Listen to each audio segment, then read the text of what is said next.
terribly exciting. That's why we do it.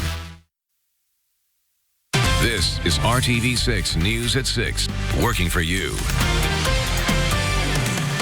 Now at 6, a Storm Team 6 alert. We've got a double dose. It's still warm out there, but now you can add storm chances to the mix.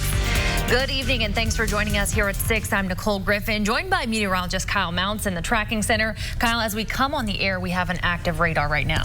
Yeah, in fact, we do have a severe thunderstorm warning. Does include the Indianapolis area back into portions of Hendricks County here for some 60-mile-per-hour wind gusts. You can see that warning as we go in for a little closer. Includes Speedway as well. Goes until 6:15. Right now, that storm moving through Brownsburg into Danville and southern portions of Boone County, sliding south and east here around 35 miles per hour. So do expect it to get into the downtown area around 6:15 with some of those gusty winds, certainly some heavy rainfall, quite a bit of lightning with this thunderstorm as well. There you can see Beech Grove at 6:23. Another line of strong storms, not severe, but still could have some wind gusts over 40 miles per hour moving out of Park County through Clay County at this point, moving into Linton as we get to 6:15. Worthington at 6:24. Additional heavy downpours here from Marion just to the northwest of Muncie and Anderson. Again, it's going to be gusty winds, possibly some localized flooding because we'll have some of that very heavy rainfall because we still have all that humidity in the air. But as you see through the next few hours here, once we get to around midnight, I think the bulk of the storm activity will be out of here. This also marks a temperature change. We'll talk about that in a few minutes. Kyle, thank you. An Indianapolis neighborhood is getting a helping hand for the future thanks to a local couple's efforts to re-energize an area filled with empty buildings. RTV6's Cameron Riddle is live in the studio with us tonight with details on how a firehouse is reimagined. Cameron. Nicole, good evening. On Indy's near north side, the neighborhood surrounding Frank Young Park is filled with empty houses, but directly on the corner of Udell and Raider Streets sits potential in the form of an abandoned firehouse, soon to be known as the community Aspire House. Tim and Sharon Clark have called Indianapolis home for nearly 20 years.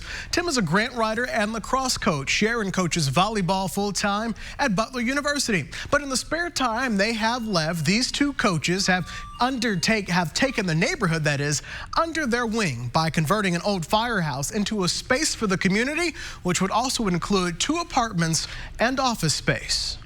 People drive by and they literally stop and they tell us, I used to live right down the street, and oh, we're so proud, you guys are doing something. I remember, that firehouse sat there forever, and I'm so glad somebody's doing something with it. The kids should walk to school. They walk to school 42, and it should look good. They shouldn't have to look at boarded up houses all the way to school. The Clarks have already invested more than $100,000 into the Aspire House, but say it'll take roughly $300,000 to make their vision come to life. As you can imagine, they are welcoming donations to get the job done, but they say even more valuable than money would be helping hands who could donate their time and craft to help them see what they see, that is, as the community's future. I'm live in the studio tonight. I'm Cameron Riddle, RTV6.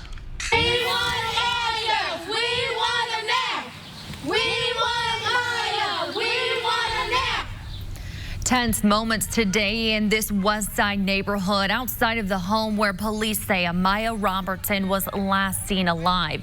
A group chanting and holding signs that say, "We want answers, we want Amaya." The now 1-year-old baby was last seen alive in March, according to police. And today demonstrators were lining the sidewalk outside of Amaya's babysitter's home. Since Amaya was reported missing, police have obtained search warrants and searched this West Side home on Holmes Avenue.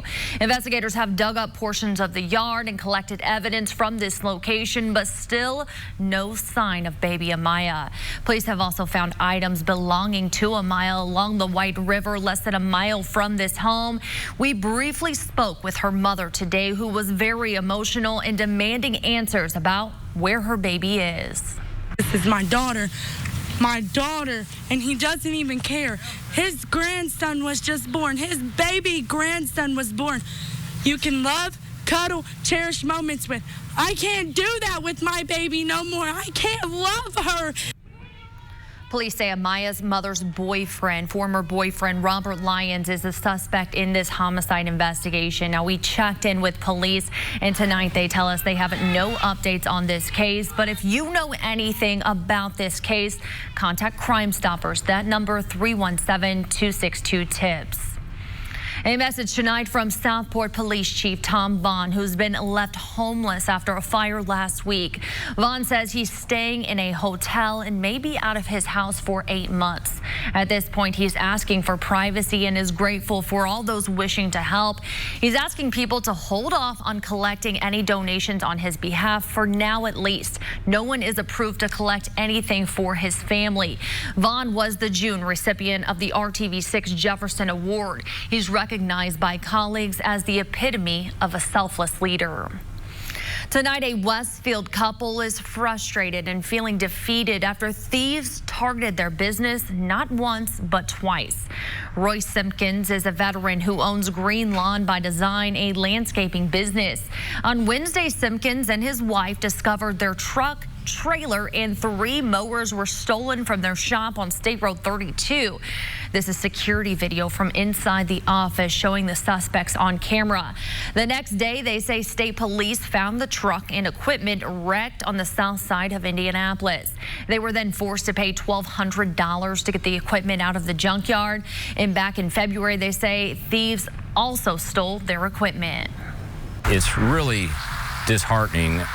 In fact, when I got home that evening, I told my wife I just can't do it anymore. I'm so disgusted and so disappointed.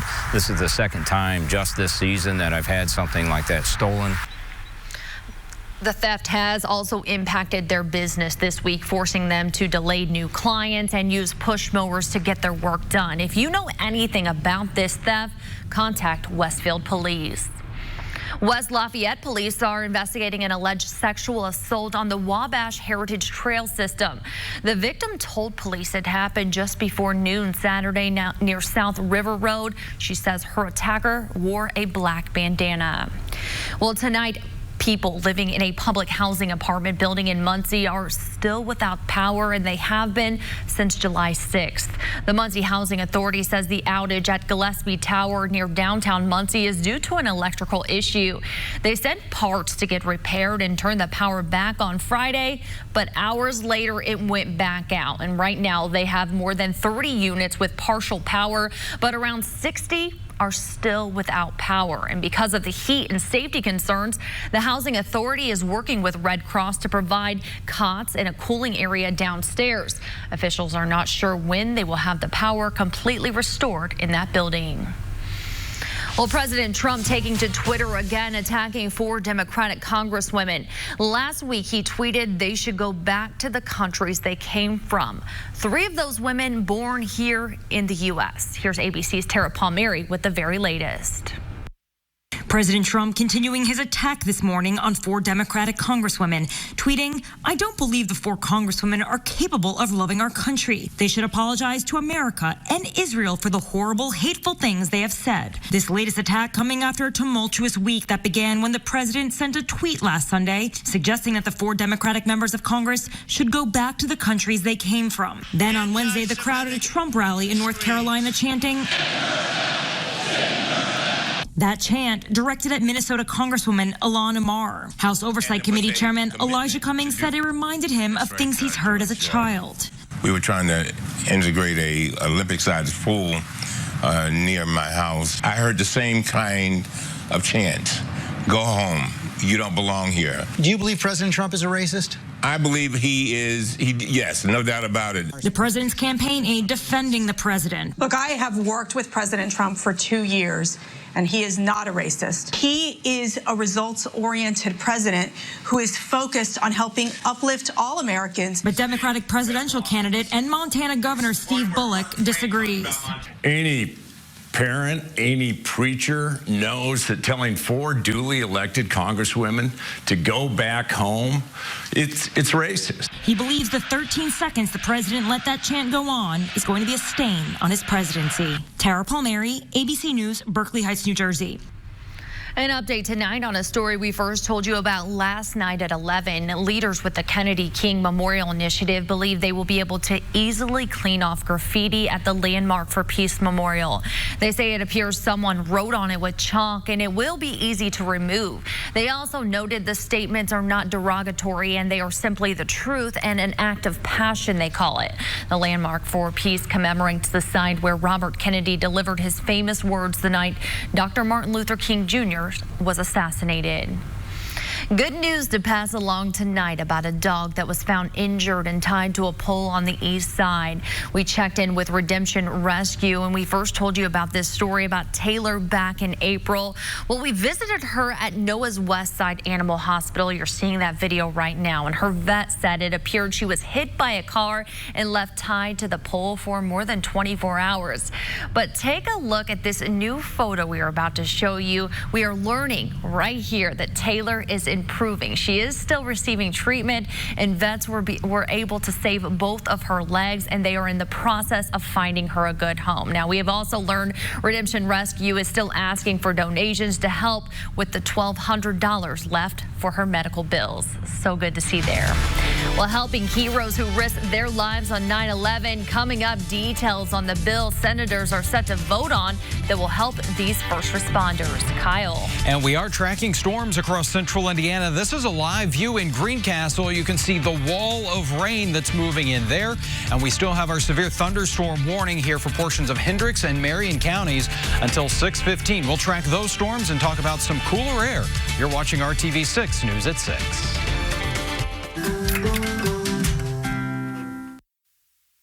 This is RTV6 News at 6, working for you. 200 firefighters who got sick in the aftermath of 9/11 have died. 2 of them died in the last week, according to the New York Fire Department. This comes as the Senate prepares to vote on a bill to help the heroes who risked their lives that fateful day. More now from Corey Rangel. Nearly 18 years after the September 11th attacks, the death toll continues to go up from the aftermath of the terror attacks. This week, Richard Driscoll died one day after the death of fellow firefighter Kevin Nolan. Both men rushed to Ground Zero and died from 9/11 related illnesses after breathing in the toxic air on that day and the weeks following. Every day someone dies. Despite the growing number of deaths, members of Congress have been fighting over the 9/11 Victim Compensation Fund, which provides support to first responders who have gotten sick after the attacks. I will object. Senators Rand Paul and Mike Lee have concerns about the bill's cost and wanted to find ways to offset it. The 2 senators blocked a vote to quickly approve a bill to extend funding for the 9/11 fund until the year 2090. That's not even about politics anymore. We're talking about being a good human being. John Field, a 9/11 first responder, blasted both senators for stopping the vote, which already passed in the House. We're dying, and Congress and the Senate are playing games. They're using us as a political football right now, and that's unacceptable. Next week, the Senate will vote on the bill, which is expected to pass and will then be sent to President Trump for his approval. In Washington, D.C., I'm Corey Rangel reporting. And we are coming up on 6:15. That's important because that's how long the current severe thunderstorm warning goes for us here in Hendricks and western portions of Marion County. We'll see if that's extended. Nonetheless, this storm still could have some wind gusts in excess of 50 miles per hour as it's sliding off to the southeast. A lot of lightning here along and north of Rockville Road there in and around the Avon area. And you can see as it tracks toward the southeast, Indianapolis around 6:22 or so is the updated time for you into Greenwood with some heavy rainfall at 6:34. More downpours moving through Greencastle right now, also into the Spencer area. We've had one of those pop up for you. All of this will continue sliding off to the east and southeast this evening. More downpours just east of Alexandria at this point, but Muncie, the rain just starting to move in. It'll last probably about a half hour or so, at least for the heaviest of the rainfall. Then you can see there's some moderate rain back through Kokomo and Tipton right now. Drewcast by 8 o'clock this evening starts to push the strongest storms into Ohio, and as we get to around 1 a.m., you can see things are fairly quiet here in central Indiana.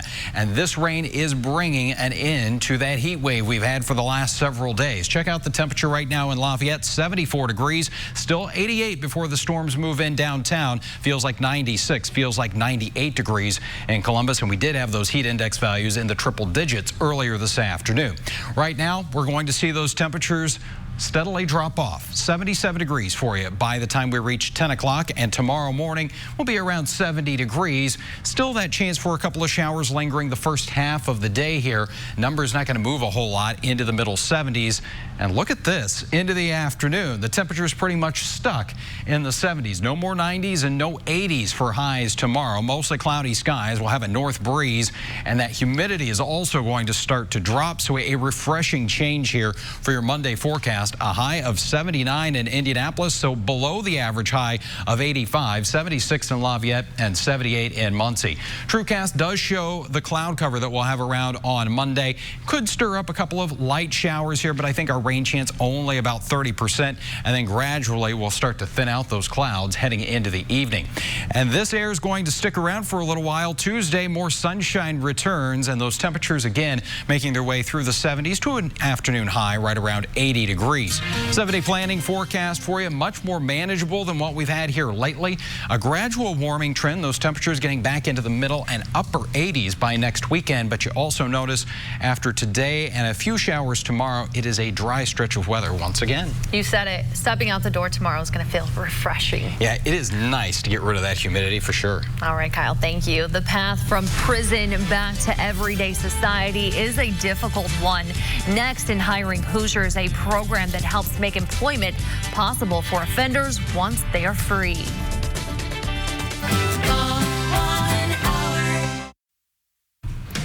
Hiring Hoosiers is RTV6's commitment to exploring Indiana's job market and connecting you to resources to land and keep a job. Tonight, we look at the path from conviction to rejoining society as a contributing member. As our Mark Mullins shows you, it's all possible thanks to a health insurance program that has spread to all of Indiana's prisons. LaTwan Jackson, I'm a prep cook, has a passion for what he does now. When he learned he landed a full-time job at a hotel in downtown Indianapolis roughly a year and a half ago, he was beaming. Oh my God, I couldn't believe it. I kept asking my boss, are you gonna fire me? Are you gonna fire me? He was like, no, get confident in your own ability. The spark lit when he was a little boy, watching what was happening in the kitchen. My mom, when I moved out on my own, I invited her over for dinner. She was like, I made dinner. She was like, this mac and cheese is delicious. Who taught you? You taught me. Because I watched her in the kitchen. But he admits poor choices in his early 20s led him off his path to face serious charges. What was the crime?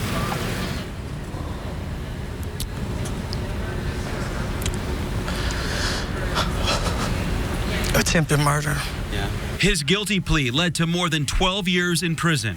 A tough time, but plenty of time to think, find his faith, and want to be better. I did a lot of coming to terms with the mistakes of my past. It wasn't long after his release from prison in 2017, LaTwan learned about CareSource. CareSource is a nonprofit health insurer providing health care coverage for Medicaid consumers. But there's more to it, including its life services and reentry program, which helps convicts transition into society. Dr. Camula Wright oversees much of the program. We like to understand their food issues, their housing issues. Again, we have ways to help with education and employment. The CareSource reentry program started in just 2 Indiana prisons, but over the last couple of years expanded to all 15 prisons in the state due to growing demand for its services. So far, it's helped more than 1,500 ex-offenders, partnering with schools and more than 160 local employers who have made a commitment to hire CareSource members. Most of those employer partners are willing to consider individuals who have a criminal background. Which is a big barrier. It is a big barrier. CareSource removed a barrier for LaTwan. Thanks to the help he received from his life coach, he was able to attend Ivy Tech and take culinary classes. Now he's excelling in the hotel kitchen with a new outlook on life. Through being responsible and taking ownership and not placing blame. In downtown Indianapolis, Mark Mullins, RTV6. Great story. Thank you, Mark. CareSource says its hiring partners include the City of Indianapolis, Coca-Cola, and Recycle Force. If you or someone you know could benefit from this program, call 1-800-488-0134, or you can click on this story on our website, hiringhoosiers.com. We'll be right back here with the final check of your forecast. 99. Aldi. Shop differently. Our warnings have expired, but storms from Indianapolis to Sullivan could still have some wind gusts over 50 miles per hour, some very heavy rainfall, and quite a bit of lightning with those as well. Not as much lightning as the storms are moving into the Muncie area and through Hartford City, but still some heavy rainfall there. This all marks the transition, Nicole. Tomorrow, much cooler with highs only in the 70s. All right, Kyle, looking forward to tomorrow. Thank you, and thank you for joining us. We'll see you right back here at 11.